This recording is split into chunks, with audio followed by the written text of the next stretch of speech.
And we are here today with Gabrielle and Fang, the Gaboon Vipers. And we've got a little visitor.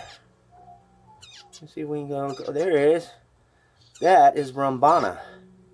Rambana is my little Russian tortoise. Not from Russia. Russian tortoises are not from Russia. The reason that they're called Russian tortoises is because when Russia was fighting in Afghanistan, which is where these turtles our tortoises are from, they were taking them home to their families because they were so cool.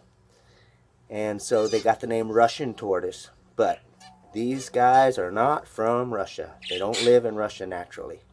But I like Rambana because she has free run of the place. She gets to walk around and go and do whatever she wants to.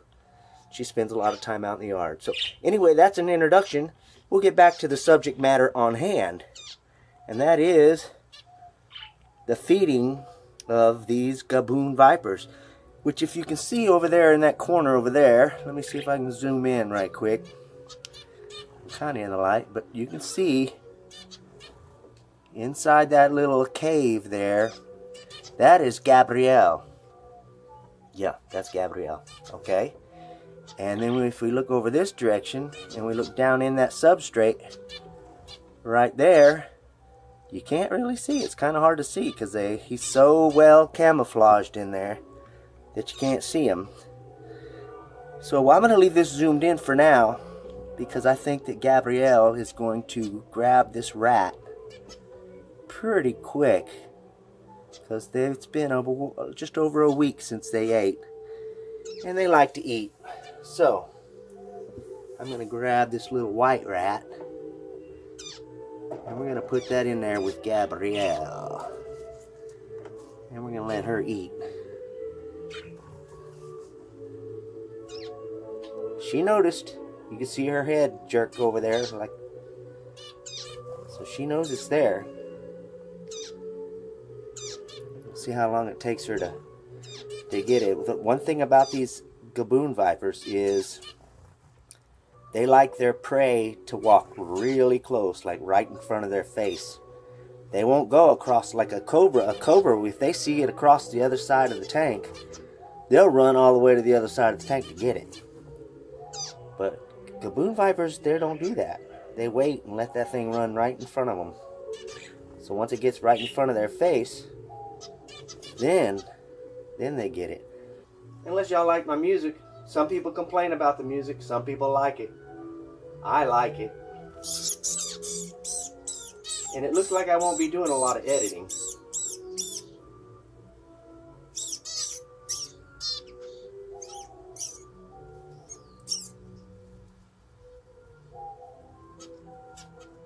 And as you can see, she kind of holds him up in the air.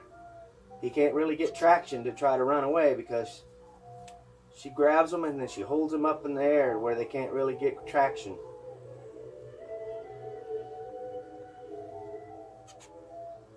And Gaboon Vipers have the longest fangs of all snakes in the world. And they also have the highest venom yield. You can see how wide the back of her head is. Well, them wide parts on the back of her head, those are venom glands. And they are full of venom. So not only do they got the longest fangs, but they have the highest venom yield. And that's pretty deadly. If you get bit by a Gaboon Viper, even if you make it to the emergency room, and even if they have anti-venom, you're probably going to lose. If they bite you on your hand, that even with the anti-venom, you're going to probably lose your hand. They're going to have to amputate your hand because it's so hemotoxic. It'll get in there and it just starts destroying your tissues. Not just to where it injures your tissues, but it actually kills the tissues and they can't regenerate. So if you don't amputate, it'll turn into gangrene and kill you. So this is why you don't want to get bit by one of those. Because whatever you get bit, if you survive, because hospitals, if you go to the hospital and you don't have your own anti-venom, the hospital's not going to carry that. Most hospitals around here are not going to have South African what do you call it, crowfab, or what do you call it? They're not going to have it. They're going to have stuff that's for rattlesnakes or copperheads or cottonmouths or something that lives around here, but they're not going to have it for a South African Gaboon Viper, a West African Gaboon Viper. And that's what these guys are. So while she's doing that, I'm going to go ahead and see if we can get... I'm going to change the focus just for a minute. We may go back so that we can watch her swallow, because it's really cool the way they swallow their prey. But right now I'm going to switch the focus back over here to Fang. There's Fang right there. I know he's kind of hard to see, isn't he? But I tell you what, I can't even see which part of it is his head. I can barely tell he's in there. So I'm going to put this other rat real close. And we'll see. We'll see how he does.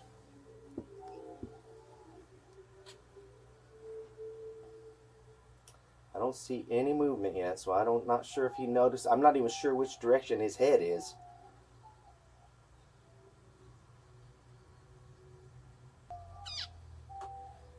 And in the meantime, we are going to change our focus back because that might take a minute. I'm going to watch her finish eating hers because it's so cool the way they use their fangs as tools. And they kind of shovel that. See how she uses one fang at a time, and she'll turn that sucker around towards his head. And she'll work that head down to her mouth. And then with those fangs, she'll just start pushing that food down her throat, one fang at a time. Pretty cool. And as you can see, they're still pretty small. She's probably not even 2 feet long yet. But when I first got her, she's about 10 inches. So she's not doubled. But she's gotten a lot fatter, that's for sure. Gaboon Vipers get really round. They get pretty fat looking. It's not that they're fat, they're just heavy bodied. And it makes them look like they're fat.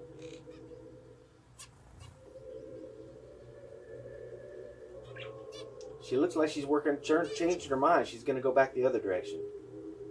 Instead of swallowing it backwards, she's going to start working towards the head.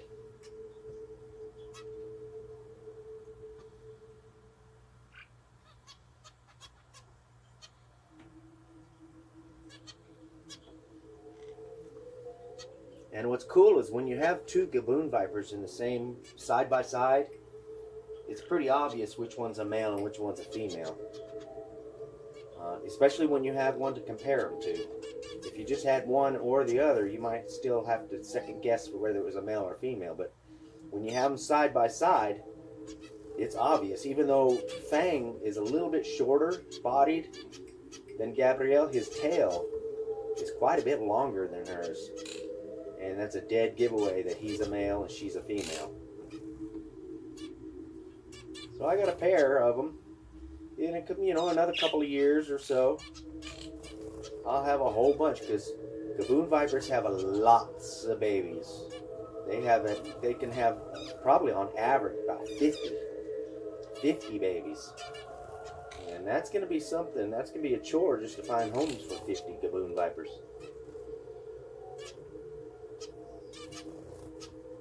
And I'm going to move the focus back over here. So you can see his head. His big old head. And that rat kind of going that direction. And if he gets close enough, them Gaboons, they wait till they get they're so close. They don't go way across the cage to get them. Another thing about Gaboon Vipers is they can strike from any angle. They can turn around and strike behind them. They'll strike beside them. They'll strike almost up and almost down. I mean, they don't strike straight ahead like most snakes will aim at them and then hit them from straight forward. A Gaboon will lay there, and even though the thing's right beside them, all of a sudden they'll shoot to the side and they'll get it. Kind of cool. So while we're waiting on that, I'll try not to let y'all miss that part. We're gonna go over here and watch her again. She's swallowing it sideways. She don't like to do things the easy way. She's gonna fold him in half and swallow him sideways.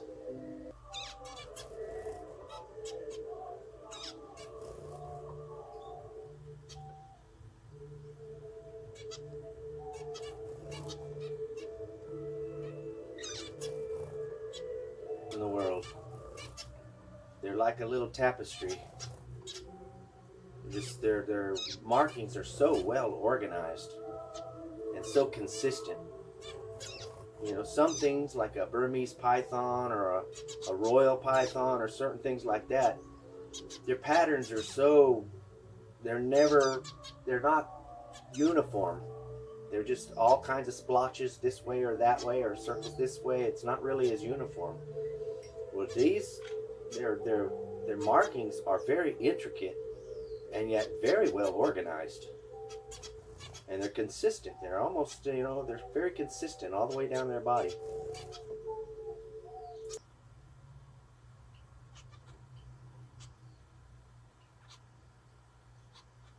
She is so cool. And then I'm going to also coax that rat. See how frozen that rat is. He got over there and he decided that he don't want to move. So I may have to help him move. That rat's just going to keep trying to bury herself in the dirt. There we go. Finally.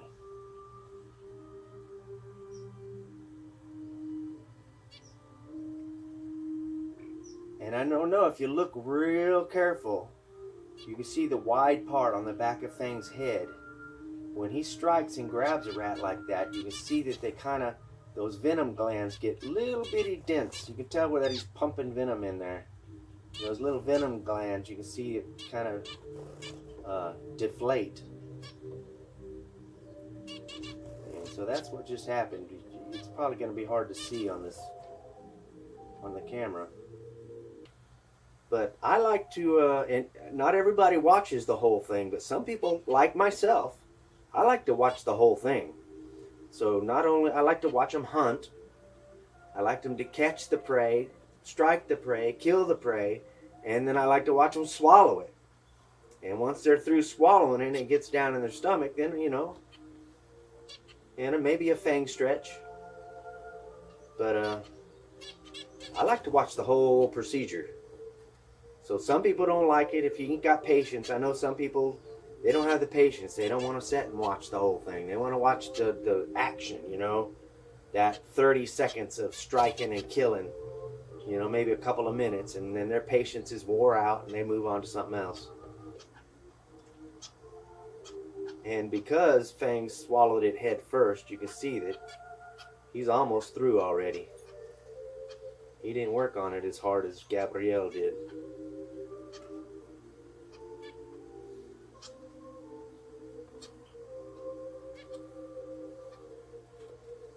And I'm going to back off a little bit. And I'm going to get a view of both of them.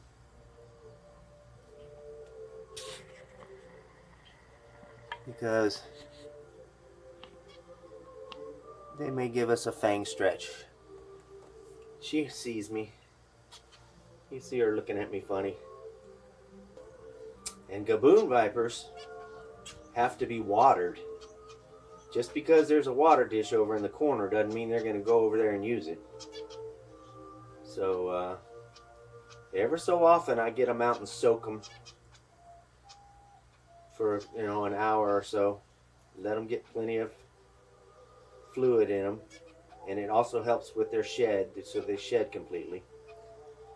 But other than that, I also squirt water. I got a little squirt gun, like a little water bottle squirt gun like thing. And if you squirt them right there in their nose, right there in their face, they'll drink it. And that's the other way that I water them. Make sure they stay well hydrated.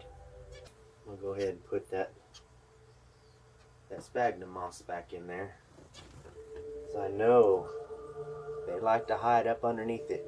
This is about the only enclosure I have that I put loose sphagnum moss all on the top like this, because they like to bury themselves up under it. In the wild, they live on the forest floor and they bury themselves up underneath the leaf litter. Ooh! Did you see her strike this hook? I felt it.